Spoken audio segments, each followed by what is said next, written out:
Bom, Betão, bom dia. Iniciou, né, agora o trabalho, né? Vai ter intertemporada, mas os trabalhos físicos já iniciaram já na segunda-feira. Como é que é esse retorno? Você que até nas redes sociais ele postou aí que, apesar desse período de folga, continuou mantendo a forma em dia, né? Sim, bom dia. Tava com saudade já de poder voltar a trabalhar no grupo. A minha esposa até está falando que não estava me aguentando mais, a minha ansiedade de poder voltar a treinar o mais rápido possível. Como você falou, teve essa parada, mas não dá para parar de treinar. Quando a gente tem mais idade, se você para, depois fica mais difícil de reiniciar. Não, mas foi um bom descanso, principalmente mental. E já retornamos os trabalhos físicos agora, para tentar retomar logo em seguida para o campeonato. Ô Betão, você tem uma larga experiência no futebol, né? E depois de um descanso, volta agora para uma mudança na comissão técnica. E você, como uma das lideranças desse grupo, como é que vai ser essa conversa com o grupo? Sai o Gelinho, chega o Alberto Valentim, como é que você administra tudo isso sendo uma das lideranças do grupo? Eu, particularmente, me sinto desconfortável com qualquer saída de treinador, porque eu me sinto parte culpada, né? Quando o treinador sai, que quer dizer que o trabalho não está legal, então eu fico bem desconfortável em qualquer troca. Porém, a gente fica feliz porque um treinador do nível do Valentim aceitar vir trabalhar no Avaí, acho que isso já dá um ânimo, né? A gente sabe que é um treinador que só trabalhou por grandes clubes e as expectativas são das melhores, né? Não conheço o trabalho dele, porém ele passa a imagem de ser uma pessoa muito séria, muito centrada, muito focada no trabalho, e é o que nós estamos precisando no momento, né? Um foco bem forte, um trabalho bem acertado, vamos dizer assim, para que a gente possa encontrar o caminho das vitórias. Você falou que não trabalhou com o Alberto Valentim, mas quais são suas referências sobre ele?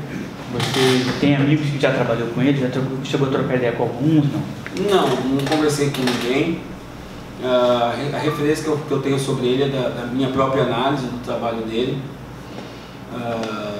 No início, lá no Palmeiras, a gente viu que ele pegou uma situação bem difícil, um Palmeiras bem difícil, ele teve muita personalidade para assumir o Palmeiras. O trabalho no Vasco também, na minha opinião, ele fez um bom trabalho lá, levando o Vasco numa decisão do campeonato, onde poucos esperavam. Se eu não me engano, ele teve ali uma sequência de jogos sem perder, em São Januário, enfim. E ele passa essa imagem, né? Acho que eu vou muito pelo semblante, pela imagem da pessoa. Ele passa a imagem, como eu falei, de uma pessoa bem séria, bem focada, que de repente ainda não está entre os melhores treinadores do Brasil, mas é uma pessoa que está buscando isso, que mostra que está buscando. Então isso acho que é um ponto muito favorável da gente. Bom, Betão, agora vem esse período aí da intertemporada em Águas Mornas e depois a retomada, né, do Campeonato Brasileiro, o Avaí que precisa buscar essa primeira vitória, novamente fora contra o Fortaleza. Qual é a importância desse trabalho aí, não só da parte física, mas também para remotivar o grupo? Eu acho que o primeiro ponto, assim, eu escuto muita gente falar que tem que esquecer o que passou. Não, acho que não tem que esquecer. Acho que a gente tem que lembrar do que passou, daquilo que nós deixamos de fazer, daquilo que nós fizemos de bom também, apesar da situação não ser nada confortável hoje, mas eu acho que existiram coisas boas que nós fizemos, então nós temos que lembrar tanto das coisas positivas, das coisas negativas, para repetir as coisas boas, tirar as coisas ruins e acrescentar, né, com a nova filosofia de trabalho, com aquilo que o Alberto vai passar para a gente, tentar minimizar os erros, né? É o que eu falo para todo mundo. Vou até retomar aqui o jogo contra o Palmeiras. Quando nós fomos jogar contra o Palmeiras, a expectativa era que a maioria, vou dizer assim, que nós ia tomar uma goleada, que ia ser um jogo vergonhoso, aquela coisa toda. E o Palmeiras no primeiro tempo, naquela ocasião, acho que a gente tiveram duas chances, uma de cabeça com o Edu Traceiro, se eu não me engano, e o lance do gol. Ou seja, nós demos uma chance praticamente para o Palmeiras, eles fizeram, né? Então, quando eu falo diminuir os erros, é isso. O Campeonato Brasileiro não te permite errar, né? Principalmente na defesa, vamos dizer assim.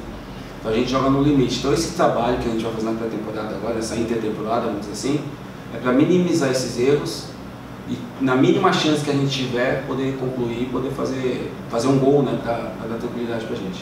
Então você tocou num ponto importante, né? Você disse que não pode esquecer, aquilo que aconteceu nessas 9 primeiras rodadas onde o time não conseguiu vencer. Isso não pode ser esquecido para a sequência da temporada. Nesses 10 dias que vocês tiveram de parada, um pouco mais cabeça fria, deu para analisar, refletir o que não deu certo, porque a gente viu em alguns momentos o Avaí fazendo bons jogos, mas o resultado não acontecendo. Olha, eu sou bem tranquilo em dizer que os resultados foram ruins, foram muito ruins, independente de ter perdido para Atlético, para Inter, que são equipes gabaritadas, foram ruins pelos jogos que a gente fez. Alguns discordam, alguns concordam, mas assim, não é fácil você, igual contra o Inter, por exemplo, a gente fez um belíssimo primeiro tempo e fizemos um mau segundo tempo, mas as pessoas esquecem que a gente está jogando contra o Inter. A gente não vai pressionar o Inter 90 minutos, a gente não vai ser superior ao Inter lá no Beira-Rio 90 minutos. Então, o jogo contra o Grêmio, por exemplo, aqui na Ressacada, também achei que foi um belo jogo. O jogo contra o Vasco no Rio de Janeiro foi um belo jogo. Só que a gente não vai conseguir ser superior aos adversários 90 minutos. Então, por isso que eu falo nos detalhes. Então, nas mínimas oportunidades que nós temos nos jogos, nós temos que fazer. E temos que diminuir o máximo possível o erro defensivo. Mas se você for olhar em questão de números, por exemplo, a nossa defesa deve ser a 8ª do campeonato. Não condiz com a posição que a gente está na tabela. Porém, o nosso ataque não está tão bem. Então isso já é um ponto que a gente tem que melhorar um pouco. Talvez chutar mais a gol, finalizar mais jogada, independente se vai ser gol ou não, chute a gol. Então isso é um ponto que a gente tem conversado, que a gente tem falado, que eu mesmo analisei. Eu acho que isso é um ponto que a gente tem que melhorar para a gente tentar sair dessa situação. Bom, Betão, vai continuar no mercado, claro, em termos de contratações. Agora outros nomes surgiram, até o próprio Gustavo Ferrarez pode estar negociando com o Avaí. E também tem a informação, ontem o Jô se despediu do Avaí pelas redes sociais. Não sei se você conversou com ele sobre esse assunto e como é que você vê essas chegadas e essas saídas.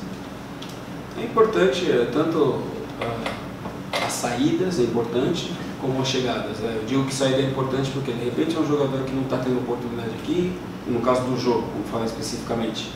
Na minha opinião, um jogador com muito potencial, jovem, né? Que talvez aqui no Avaí não teve as oportunidades, justamente pelos diversos jogadores que tem na posição. Então eu acho importante a saída dele para o crescimento profissional dele. E não sei para onde que ele acertou, mas com certeza vai ser uma boa rodagem dele para ele pegar experiência. Né? Também não sei como foi a negociação, se é definitivo ou não, mas enfim, para o jogador é importante essa saída, assim como vai existir talvez outras saídas de jogadores que não estão tendo oportunidade para o crescimento profissional. Chegada também é importante, né? Tem algumas posições carentes, de repente, algumas necessidades que até o próprio Alberto já deve ter analisado junto com a diretoria. Acho que chegada é sempre bem-vinda quando para acrescentar jogadores com um nível bom, para a gente poder, né, para poder ajudar e acrescentar o grupo. No início, eu ser questionado na questão do Alberto Valentim, você disse o seguinte: olha, muito bom e anima ver um técnico do nível do Alberto Valentim aceitar uma proposta, um convite do Avaí. Você acredita que de repente ele, analisando o grupo, né, já de novo para aceitar a proposta, pô, o Betão, com a história que tem no futebol, está lá desde 2016, então é porque algo positivo tem lá, algo positivo tem no Avaí. Você acredita que ele pode analisar por isso também? Claro, claro. Assim como nós jogadores, quando temos uma proposta, por exemplo, chega uma proposta para a gente vai analisar a situação do clube, a gente vai analisar a estrutura, a questão financeira, bom, enfim, a gente faz uma análise. Eu acredito que quando o treinador recebe um convite, ele vai analisar elenco, ele vai analisar os jogadores que estão lá, vai analisar o histórico do time, ele faz uma análise. Então, com certeza, o Alberto ele fez essa análise, né, viu que jogadores que tinham, as peças que tinham, com certeza deve ter buscado informações sobre o clube, enfim, até vocês na imprensa, a gente busca informação para saber como que é a imprensa local. Mas enfim, com certeza ele fez essa análise e se ele veio é porque ele vê que tem o que se fazer aqui. Né? Eu tenho certeza que se ele não acreditasse, se ele olhasse o grupo, não dá para trabalhar, ele não viria. Então isso nos anima e nos deixa confiantes para essa retomada. Obrigado. Gente, obrigado, Betão. Boa semana.